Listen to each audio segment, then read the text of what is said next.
Bishop Allyson Abrams. I want to welcome you to the Bishop Allyson Abrams Show, where I believe truth empowers. Each week, I will bring topics to you that I believe you should be aware of. I will give you my professional opinion on the topics and probably some necessary suggestions too. We will talk politics. We'll talk religion. We'll talk real estate. We'll talk life and education. Stay tuned. We'll be right back. Apple does it again. The Apple Watch is finally here. The anticipated Apple new water-resistant watch was released on April 24th, 2015. Many people were there to get the Apple Watch. I like the fact that the Apple Watch now has come with many different wristband exchanges. And that's a selling piece to me because every wristband does not match every outfit. And so Apple has purposely done easily removable bands for the Apple Watch. So those of you who like your watch to match your outfit, your clothing, even to match your shoes, you can do that with the Apple Watch on today. Apple also has changing in faces. So if you decide that you don't want to use the Mickey Mouse face today, if you decide that you don't want to use a butterfly face on today, you don't want to use the flower face on today, there are interchangeable faces for the Apple Watch. And so I like to make sure that everyone is informed about the Apple Watch so that you can make an educated decision as to if you may not have gotten one if you want to go and make that purchase. The watches range from $349 to a whopping $17,000. And so you may ask, what all does this watch do? Well, I read an article where there was a gentleman who tested out the Apple Watch before it was actually released. And he stated that he used his watch in exchange for using a hotel key at a hotel in the New York's Times Square. And so what he did was he was able to swipe the code to the hotel door with his Apple Watch versus having to keep up with the hotel key. How wonderful that is. Also, he was able to use it at the checkout station in the stores. He went to a Whole Foods store, went to McDonald's. He was able to swipe because I'm sure he's using Apple Pay. He was able to swipe and pay for his bill. And so this is wonderful. You can connect your Apple Watch to your Apple phone. However, you have to have the Apple 5S iPhone or higher in order to be able to utilize the Apple Watch with the phone. There are some other great features. You can now use voice command to summon Siri. Some of you know how wonderful Siri is. If you need anything, you just push the button and say what you need. So now with the Apple Watch, all you have to do is say, "Hey Siri," and Siri will answer. And so those of you who enjoy Siri, that's a wonderful feature to have. Some of you may be able to tell that I'm very excited about the Apple Watch. And so we know Apple Watch also has a feature for fitness. Those of you who are conscious about how many steps you walk and each day, as well as how many calories you're burning, the Apple Watch can monitor and track that for you. And so it's a great device to have. And so I really do believe some of you should look into that. We know Apple devices have revolutionized the world. I'd like to also say Apple is a great company. No, they're not paying me to say this. I have many Apple products, but Apple is a great company. There's some great minds that are there that are continuing to develop new products and new ideas and new ways to make things easier for us in the country. And so if you have not purchased your Apple Watch, I want to call it an iWatch for some reason. That seems like what it should be. If you have not purchased your Apple Watch, please do look into if this is something that might benefit you or might benefit your company or might benefit your family, and go to the Apple store nearest you and check it out. History has been made for women in the NFL. The NFL has its first full-time female official ever. Sarah Thomas, who has worked exhibition games, is the first female official on the FBS level and the first to officiate a bowl game. That bowl game was a 2006 Little Caesar Pizza Bowl game which occurred in Detroit. We also do want to acknowledge, however, Shannon Easton worked regular season NFL games in 2012.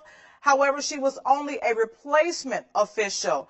She was actually the first woman to do so in any capacity, but Sarah Thomas is now the first full-time female game official for the NFL. Sarah Thomas was a prior college basketball player who was inspired to become an official back in the 1990s. She did go through their leadership program for 2 years and has now become the first female to officially be hired by the NFL.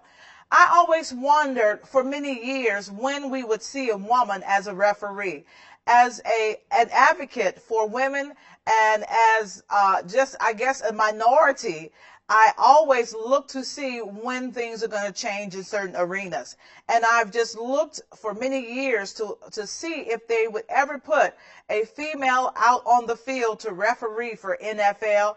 And hey, it's now coming true. So all of those who are advocates for women's rights, for women's advancements, for women equality, we have now got our first female referee on the NFL team. And I want to say I'm very excited for her. This is history making, and I know that she has put in a lot of time. I know she's put in a lot of work. She went through their academy, and I know that she's going to be very good at what she does.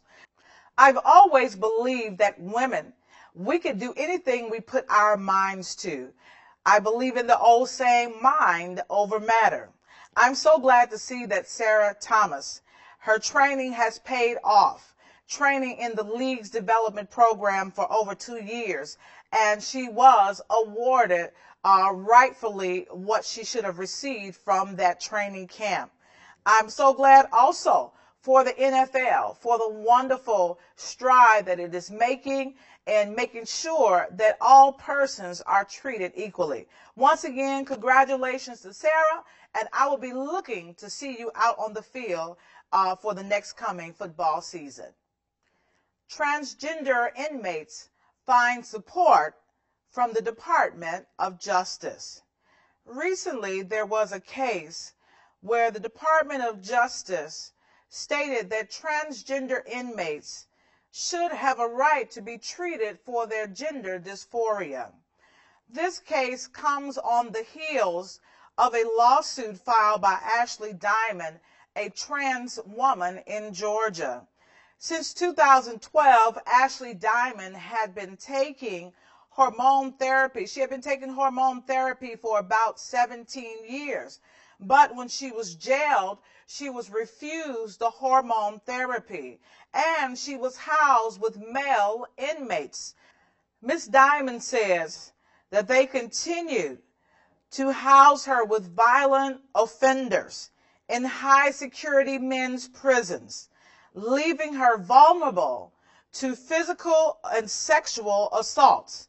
Now, in 2012, the Department of Justice issued a directive to aid in the implementation of Prison Rape Elimination Act.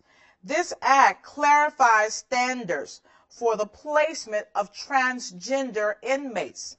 So Georgia and many other prisons around the country are not heeding to that act.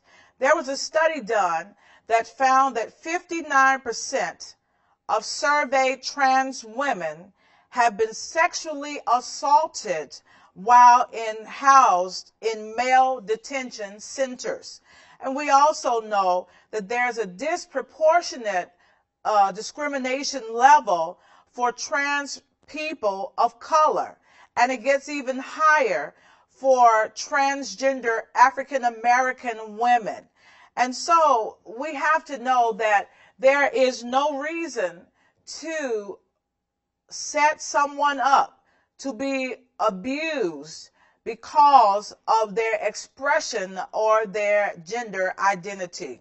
No matter what the crime, there are still human rights that are deserved by all people in the land, whether they are in prison, whether they are applying for jobs, whether they're applying for housing. No matter what, the people in this world are deserving of human rights. If a person is taking medication, I would have to say it is unconscionable to think that you would stop them from taking those medications, especially if they've been on that medication for 17 years. And so we really do want to get our senators to speak up. We want to get our state reps to speak up. We want to get our congressmen, congresswomen to speak up on this issue, because it is unconscionable to think how the system is treating maybe some of our family members. You never want to put a person at risk to be violated or abused, no matter what. No matter what crime they have committed, you never want to knowingly put them at risk to be violated or abused. All of you dollar store shoppers, I have 8 things you must get from the dollar store. I read an article the other day that talked about 8 must-haves from the dollar store. And those of you who are economy shoppers, those of you who find the bargains, find the deals, those of you who believe in saving a few pennies, no matter the cost, I believe that you'll like this segment. 8 things you must have at the dollar store. The first one is seasonal decor. Why spend lots of money in the Macy's on paper wrap, on bags, on bows and all of that kind of stuff when you can get it from the dollar store? Those things people only see at your house once a year. So what's the need to spend lots of money? Make your savings at the dollar store. The second must-have is arts and crafts for kids. If you've ever gone in the arts aisle or the crafts aisle of the dollar store, you know there are lots of things that the young people tend to pick up or walking around the store with, desiring to play with. We know arts and crafts can get kind of pricey, especially in some of the other stores. And so why not pick those things up from the dollar store? The third must-have is cleaning supplies.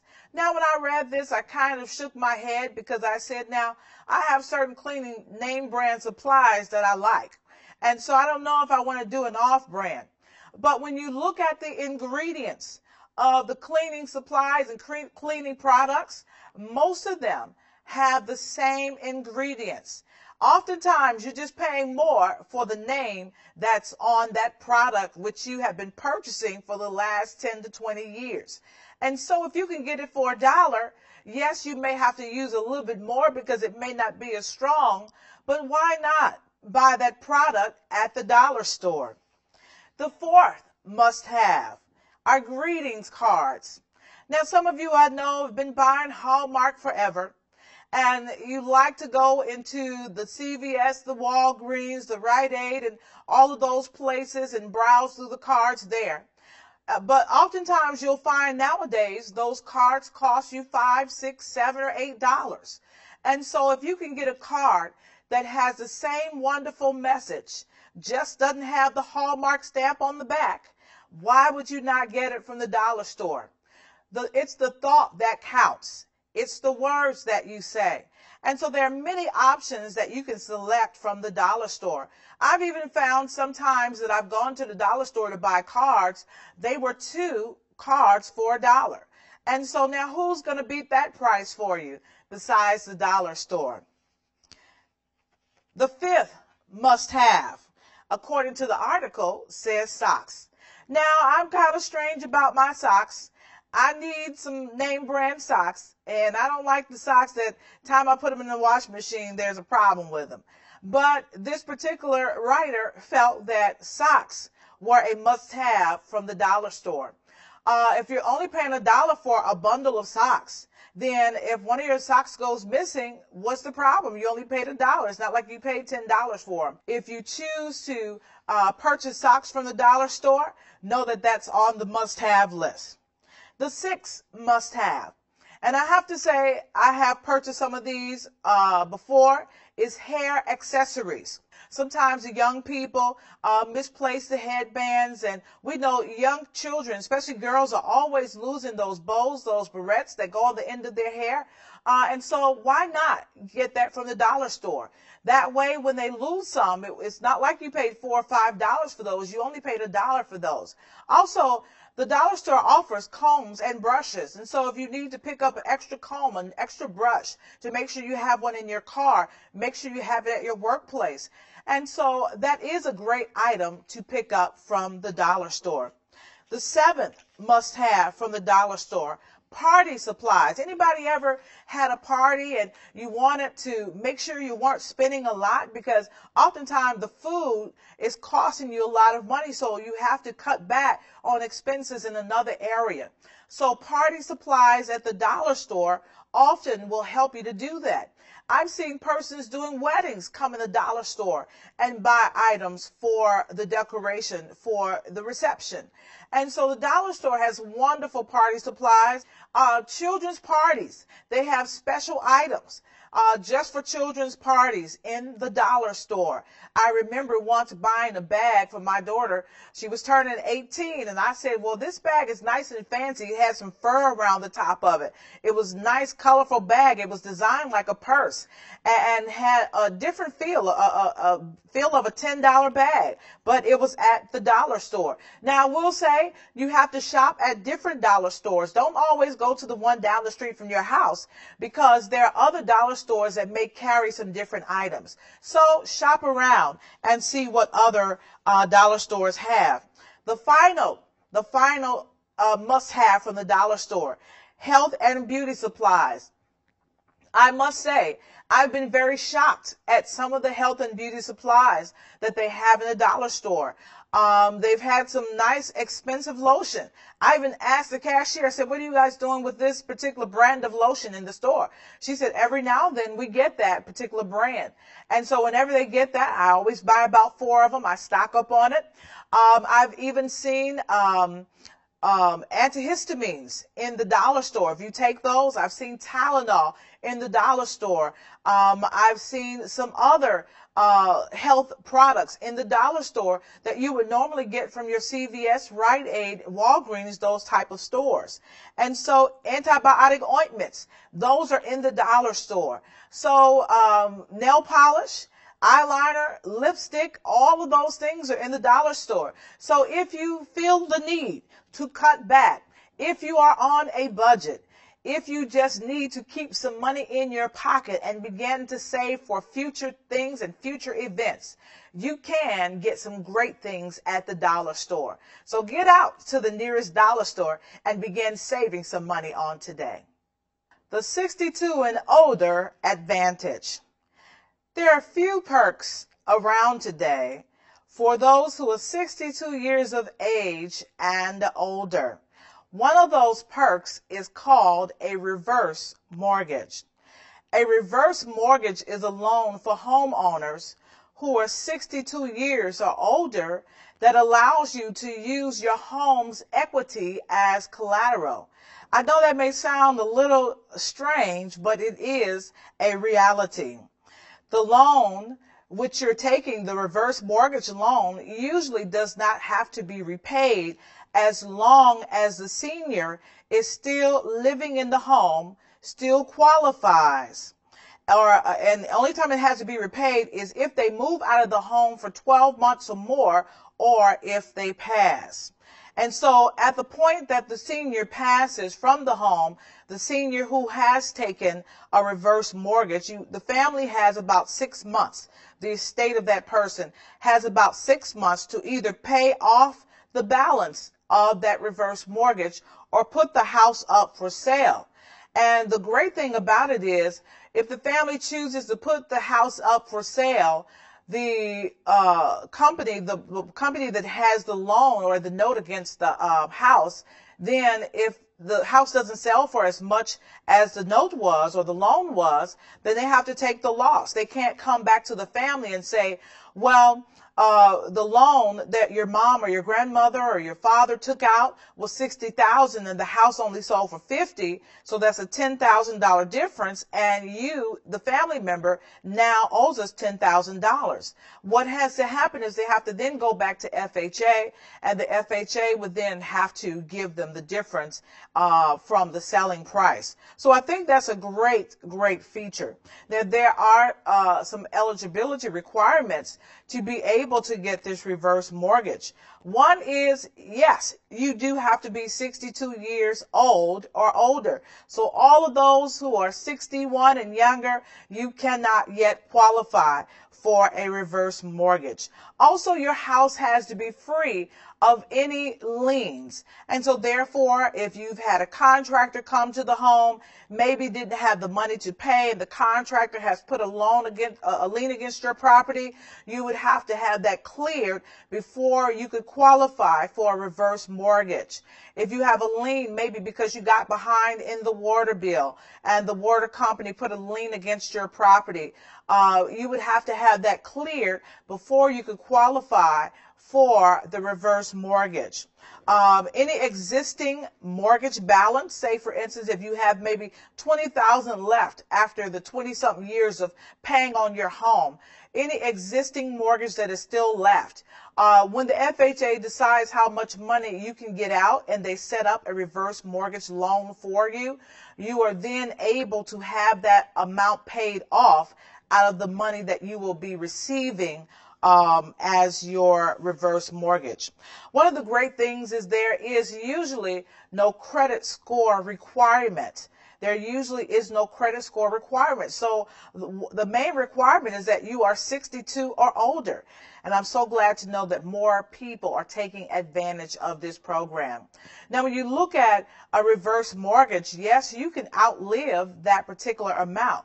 But once again, the homeowner or the senior who is a homeowner and who got the reverse mortgage loan amount has to still be staying in the home, as well as still making the property taxes, paying the homeowner's insurance, and maintaining the home in accordance with the FHA. You can't get a reverse mortgage loan and then all of a sudden stop paying your property taxes. You can't get a loan and no longer pay homeowner's insurance. You can't get the loan and then allow your property to go down because the appraised value, which they appraised your home for, would no longer be in that range. So there are certain things you have to do to make sure you're still qualifying for this particular property. There are loan limits. We know that today there are loan limits pretty much with everything. And so the FHA does decide and regulate what those limits are in certain areas. But also their current interest rates specifically for reverse mortgages. They also look at the appraised value of your home. So if your home is only appraising for $120,000, you cannot expect that you'll get a loan for $250,000 because that exceeds the appraised value of your home. So they would have to look at the appraised value of your home. Now, what I like for everybody to always be informed about is there are several ways in which you can receive your money. The distribution of the reverse mortgage can be a combination or it can be either one of these. There's a lump sum. If you choose to get the money all at once, you can receive that lump sum payment at closing. There is tenure, where you receive equal monthly payments as long as the senior remains in the home. There's what's called term, where you receive equal monthly payments for a fixed number of years. And so if you choose to get all of the money in 5 years versus until the money runs out, then I would say you probably get a larger amount of money over that 5-year period versus if you took it over a 15-year period. There's what's called a line of credit. where you can take your payments and draw down any amount at any time you choose to until that line of credit has been exhausted. So if you know that you don't need the money every month, then why not allow them to just set up for you a line of credit, and then you can pull from that on a need-to basis. And once again, you can always combine. Let's say you chose to combine the line of credit with some monthly payments. So it's up to you. The choice is yours. And so some people may say, well, that sounds like a HELOC. That sounds like a home equity line of credit. But for a HELOC, there are credit requirements usually that you have to meet, as well as, I'm sure, some salary requirements as well. And for the reverse mortgage, there is not a credit requirement usually to qualify for this particular loan. And so for HELOC, there would be monthly payments that you're making towards that loan. For the reverse mortgage, the bank is actually paying you. And so none of those payments or the amount has to be repaid until the senior has been out of that particular property for 12 months or unless the senior passes. So we do want to know that there are options for those who are 62 and older. We do want to make sure that our seniors don't have to struggle. If you're a homeowner, the seniors, there are things that can make life just a little bit easier. And so if you're able to pay your property taxes, if you're able to pay your homeowner's insurance, and if you own a property free and clear of any liens, this may be the thing for you. Thank you for tuning in to the Bishop Allyson Abrams Show on today. We are committed to bringing you new and exciting topics each week. The Bishop Allyson Abrams Show is a place where you are sure to hear new trending topics and honest ideas. Please do tune in each week, and remember, truth empowers. You see, church, I just believe that we would really look back over our lives and think things over. We would never, ever, ever stop praising the Lord. We couldn't praise God enough for all that God has done. There would be a praise in our spirit when we wake up. There would be a praise in our spirit in the noonday. There would be a praise in our spirit in the midnight hour because of how worthy God is of our praise. What better God to praise, church, than the God who can still say yes when man says no? I don't know about you today, church, but I know the Lord is worthy